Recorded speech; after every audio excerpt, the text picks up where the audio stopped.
ఉంటే తొక్క తీసేసాక తినే పదార్థాన్ని తీసుకుంటే సుమారుగా 60 క్యాలరీల శక్తి ఉంటుంది. ఇతర ఫ్రూట్స్ వలె దానిమ్మ, యాపిల్ ఇవన్నీ సుమారుగా అదే క్యాలరీలు, ఈ పండు కూడా అదే క్యాలరీలు. కాకపోతే సైజ్ అట్లా ఉంటుంది కానండి, క్యాలరీస్ అంత ఎక్కువ కాదు, ఇబ్బంది లేదు, ఎవరైనా వాడుకోవచ్చు అనమాట. ఇందులో కార్బోహైడ్రేట్స్ ఓన్లీ 13% మాత్రమే ఉంటాయి పిండి పదార్థాలు. ఫైబర్ మాత్రం 3 గ్రామ్స్ ఫైబర్ ఉందన్నమాట. కొవ్వులు అసలు ఉండవు, 0.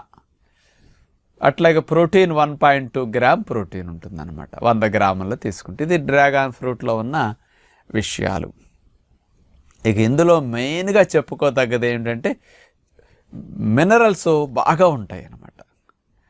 అట్లాగే ఫాస్ఫరస్, జింకు, కాల్షియము, మెగ్నీషియము ఇట్లాంటివన్నీ కూడా, క్లోరైడ్స్ చాలా బాగా ఉన్నాయట. ఇవన్నీ సమృద్ధిగా బాగా లభిస్తున్నాయని సైంటిస్టులు వేసిన ఇన్ఫర్మేషన్